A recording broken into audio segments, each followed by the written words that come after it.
ঝিনাইদহের কালীগঞ্জ উপজেলার কোলা ইউনিয়নের দৌলতপুর গ্রামের কৃষক মমিন উদ্দিন ও তার স্ত্রী কবিতা খাতুন। আগে শুধু ধান চাষের উপর নির্ভরশীল এই পরিবারটিতে একসময় অভাব অনটন লেগেই থাকত। পরে ২০২১ সালে মাত্র ২টি গরু নিয়ে ছোট পরিসরে যাত্রা শুরু করেন তারা। তারপর কঠোর পরিশ্রম করে গরু লালন পালন করে নিজেদের ভাগ্য বদলেছেন ঝিনাইদহের এই প্রান্তিক খামারি দম্পতি।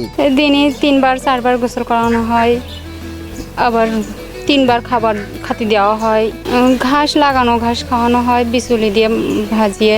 প্রায় শূন্য থেকে শুরু করা খামারি দম্পতির এই খামারে বর্তমানে দেশি ও উন্নত জাতের 7টি গরু রয়েছে। আসন্ন কুরবানির ঈদ উপলক্ষে কি হয়েছে? মিনিস্টার ফ্রিজ কিনে হাম্বা জিতেছে। মিনিস্টার ফ্রিজ কিনুন, হাম্বা জিতুন। আরো আছে আকর্ষণীয় উপহার। একটি শাহিওয়াল ও 2টি ফ্রিজিয়ান জাতের ষাঁড় সহ 3টি বড় গরু বাজারে তোলার প্রস্তুতি নিচ্ছেন তারা, যার আনুমানিক বাজার মূল্য প্রায় 8.5 লাখ টাকা। আমার গরু আছে 7টা গরু আছে। এখন এই কোরবানির জন্য আমি প্রস্তুত করেছি 3টা গরু। খুব ভালো লালন পালন করে 3টা প্রস্তুত করেছি। ওজন হবে প্রায় 25 মণ মতো হবে। আমি 8.5 লাখ টাকা হলে বিক্রি করব। প্রান্তিক এই খামারিদের পাশে দাঁড়ানোর পেশাগত দায়িত্ব জেলা কিংবা উপজেলা প্রাণী সম্পদ অধিদপ্তরের কর্মকর্তাদের হলেও এই দম্পতির অভিযোগ বিভিন্ন সময়ে বিপদে পড়ে বারবার চেষ্টা করেও তারা প্রাণী সম্পদ অধিদপ্তরের কোনো সাহায্য পাননি। তারা কোনোদিন মাঠে গিয়ে তাদের খোঁজও নেননি। আর আমাদের প্রাণী সম্পদ কর্মকর্তারা আমাদের দিকে একটু খোঁজও নেয় না, আবার আসেও না দিকে যে আমরা একটু লালন পালন করবো, আমাদের একটু প্রশিক্ষণ দরকার, আমরা কীভাবে কী করবো, লাভবান হবো কী করে, এগুলো যদি আমাদের একটু দেখতো তাহলে হয়তো আমরা একটু উন্নতি হতে পারতাম।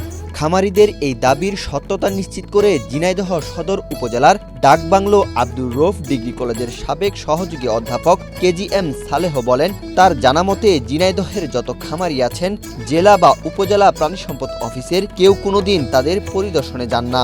খামারিরা উৎসাহিত হয় এবং দ্বিগুণ লাভবান হয়।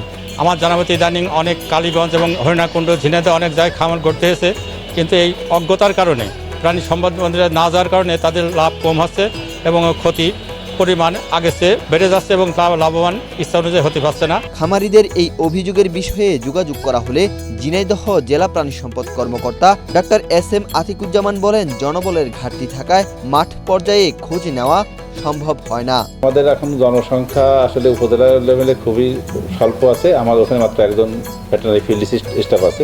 বাড়িতে বাড়িতে নিবিড়ভাবে প্রত্যেকটা অফিসার দিয়ে আসলে পরিদর্শন করা সম্ভব না। তারপরেও আমাদের কোনো জায়গায় যদি মেসেজ আসে তাহলে সেখানে কিন্তু আমাদের উপজেলা অফিসাররা সেখানে অ্যাড্রেস করে। সরকার প্রতি বছর প্রান্তিক পর্যায়ের কৃষকদের জন্য নানামুখী উদ্যোগ নিলেও জেলা ও উপজেলা প্রাণী সম্পদ কর্মকর্তাদের এমন আচরণে প্রান্তিক খামারিদের বিকাশকে বাধাগ্রস্ত করছে। উপজেলা প্রাণী সম্পদ মন্ত্রণালয়ের কর্মকর্তারা মাঠ পর্যায়ে গিয়ে দায়িত্ব পালন করবেন, এমনটাই প্রত্যাশা ভুক্তভোগী খামারিদের। ওয়াহিদ হুসাইন জিহাদ, বাংলাদেশ প্রতিদিন।